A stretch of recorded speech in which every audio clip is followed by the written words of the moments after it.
So x discrete and x continuous. If there is a question coming up that what is the difference between discrete and continuous, or PMF and PDF. So first thing, you will write the definition of a PMF, and second thing, you will write that probability x equals to small x equals to the PMF or a discrete random variable, and probability x equal to small x is equal to 0 for a continuous random variable. Understood? Now, suppose x is defined over a and b such that a is a point to the left of b, lesser than b. Then fx, if it follows these two rules, will be called the PDF or probability density function, not distribution, probability density function of x. So, what are the two conditions? One is that the probability density function should be always greater than or equal to 0, because probability, it should be greater than 0, and the totality under the curve. So this is my curve, so the whole area under it, it's the total probability, and total probability is always equals to 1. Always equal to total probability under the whole curve is going to be 1. That is why we are writing here that fx is greater than or equal to 0 for all possible values of x, and total. Now the total will not be in terms of summation. Remember, we used to write this as summation fx equal to 1 in case of discrete random variable. But for a continuous random variable, since it is the area under the curve, now we don't have to do discrete summation. There it was only columns, so we had to add those columns, areas. Areas were just columns, single lines. And here it is a complete curve, so the area under the whole curve comes out to be 1. So if a function satisfies these two conditions, then we can call such a curve a probability density function for a continuous random variable. And this should also hold that between 2 points A and B, the curve, if I integrate it, that is this portion, will represent this probability. Probability that the random variable capital X lies between A and B can be written as the integration fx dx a2. Clear? Satisfying these two conditions. Please write it.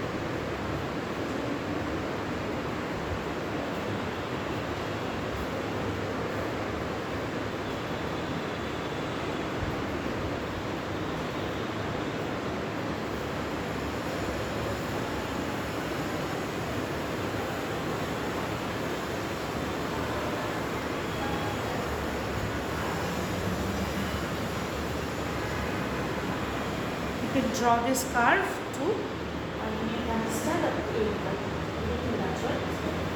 Let's write it.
mistake in doing it.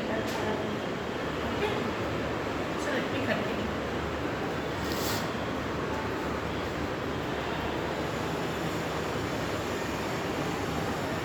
So now there are certain properties with respect to the probability density function that we have to remember to be applied when we are doing particular distributions or for doing some general problems as well. Okay? Those properties we are going to understand and go through. So, the first thing that I have just shown you, that x lying between a and a means it's not deviating from that point of a, actually represents probability x equal to a. And when it is a continuous function, it is so very dense that reaching that particular point becomes difficult, impossible, because of which it reaches to 0. And also, if I am doing this mathematically, if you think integration between a to a fx dx, when the limits are the same, is going to be always 0. Okay. But if the limits on a and b, where b is greater than a, then it can be represented by the probability x between a to b, and this equality can be placed anywhere because equality means 0. So it can be having here or on the other side or both sides or nowhere. All these represent the same probability, the same amount of area under the curve. Okay, you remember that.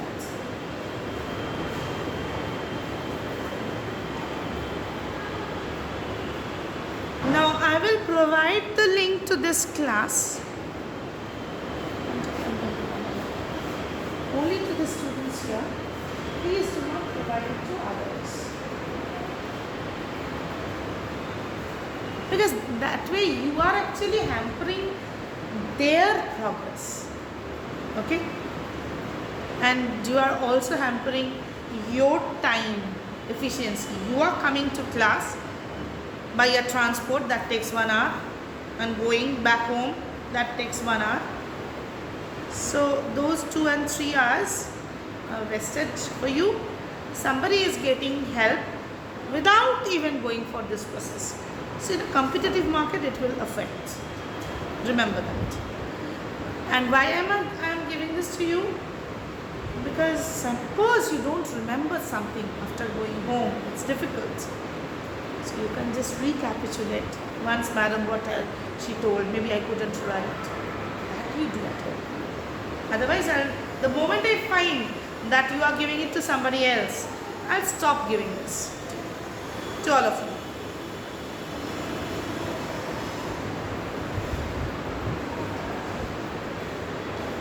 Let's not talk about this point because when we have to give some example, if I find an example, I'll show it to you.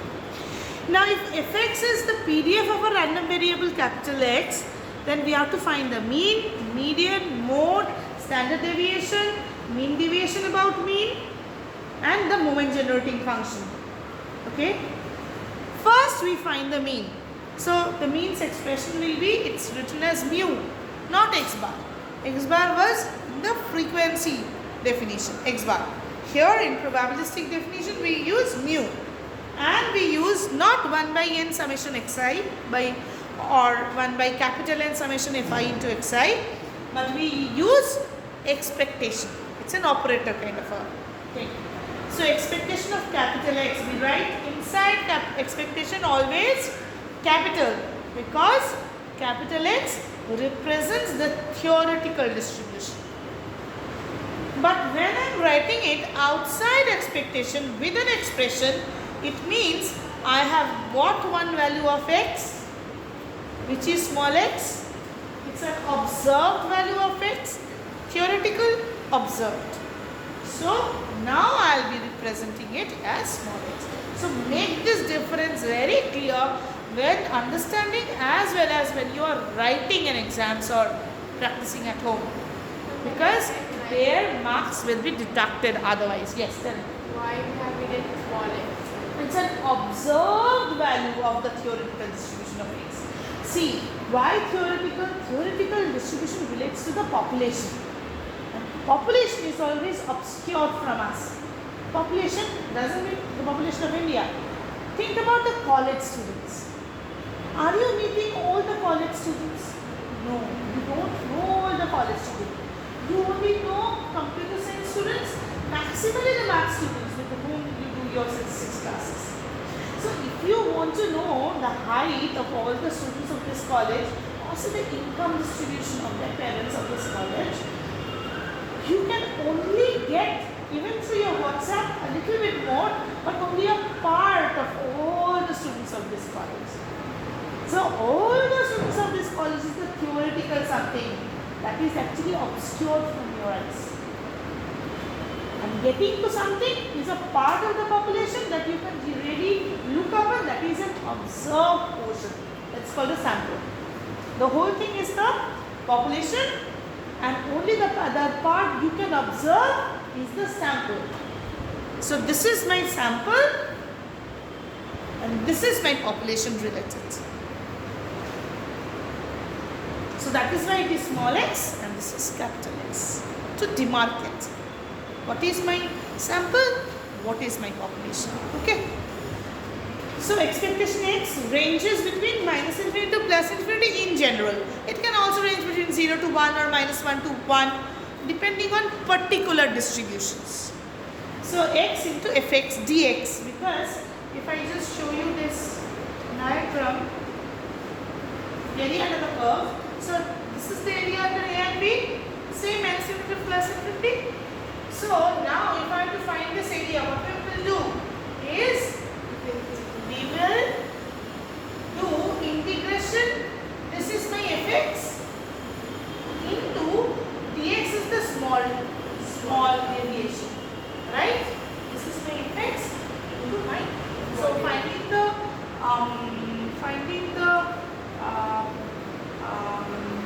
area of a rectangle, I have to multiply with the length and the breadth, right? So this is my fx and this is my dx. So length into breadth, with the assumption that between these 2 points are very, you remember the definitions of calculus, infinitesimally small. So within that it's a straight line. No, I have drawn much bigger. This is much bigger. Actually in calculus this is very small. So it is actually a straight line. So in that straight line, it's almost parallel to x-axis. Assumed to. Okay.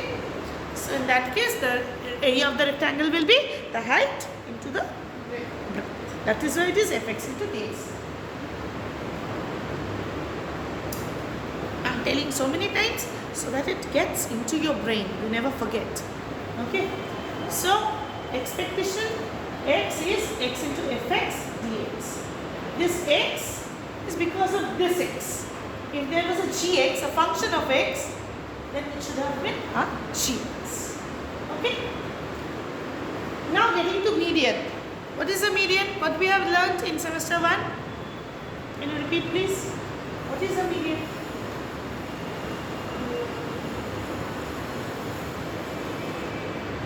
A value of the variable that divides all the value into 2 equal halves. A value of the variable that divides all the values into 2 equal halves, or it is the midpoint of all the values. So if I arrange all the values in either ascending or descending order of magnitude, then the midpoint of all those values is the median. Why is it important? It gives us the understanding of my position. These are positional values of my position. Where I stand. If I am very low than the median, that means my marks is really very low. And I am very close to the median, then I am up to the standards. And my marks is above the median, so I fall in which part? Above 75%. So I am very good a student. I have done fair. I have fared in the exam, right? Whatever, maybe marks or height. I am not up to the standard of the heights of all my students, all my fellow students. Why is it important? Because it gives you the understanding of your basic food habits, about your weight, whether you are overweight or you are underweight, underpaid, malnutrition, babies, infants. It's very important. That's why median quartiles, these are very important. So probability that x will lie below the median will be half, because under this curve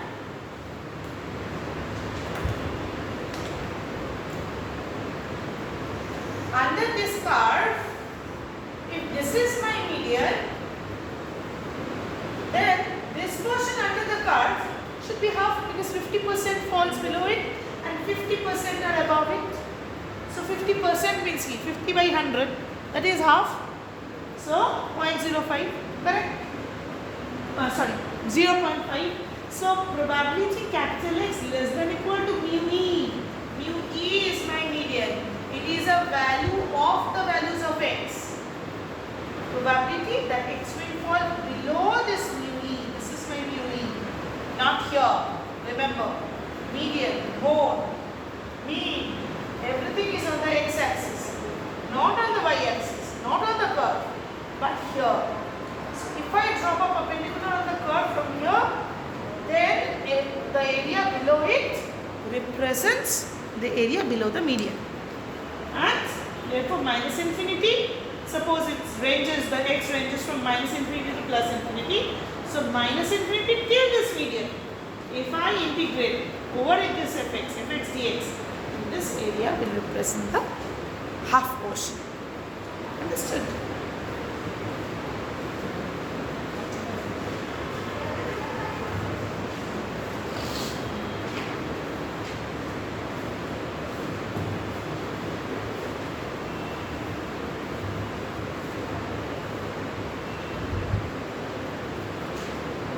I'll provide you the link.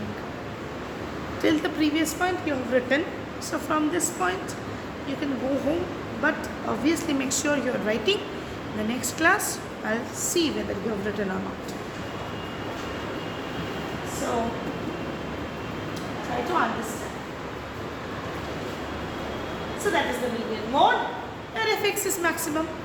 So for a continuous distribution, how to find the maximum? Mathematically, for a continuous distribution, suppose I say y equals to 3x square minus 4. How to find the maximum of this function?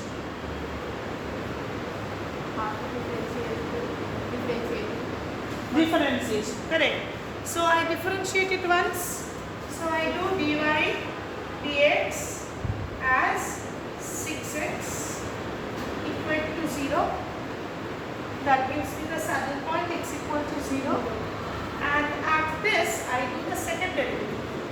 d2 dx2 comes out to be 6, which is a constant even if x equal to 0 at this point. And this is greater than 0. So do I get a maximum here? Do I get a maximum here? It's greater than 0, na? So we get a minimum. So the curve is like this. So we get a minimum. Right? So this is the process. It helps. But for, you will see how we find the mode for discrete distribution. It's difficult. But for continuous distribution, it's easy. You just do the derivative and you find the mode. What is the mode? Mode mu naught, we say such that, this is the sign of such that fx is maximum at mu naught. Fx is maximum at, when you write the notes, please make sure you are writing at mu naught. Okay?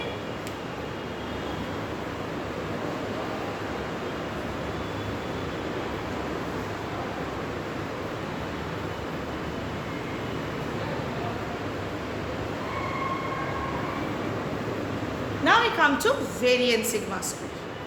So variance, we have already known this expression previously as well, that it is expectation x minus expectation x whole square. This expectation x is replaced by a mu for a theoretical probabilistic distribution. Suppose x ranges between minus and plus infinity. Then whatever is within this expectation becomes my function. So that function, so it is x, small x. Mu remains mu. Whole square into fx dx over its whole range. This is how we remember. Okay? So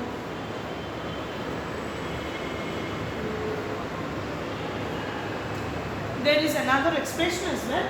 Minus into infinity x square fx dx minus mu square. Because you remember in SD also there were two expressions. In variance, if you were finding a variance of x, it was like one was 1 by n summation xi minus x bar whole square. First expression. And the reduced form was 1 by n summation xi square minus x bar square. So there were two expressions even in frequency definition. Here also this portion is being represented like this. This is the portion. Because obviously the expectation can also be written like this. X square minus expectation whole square. So that is what we have written here. Understood? So I think today we will end here.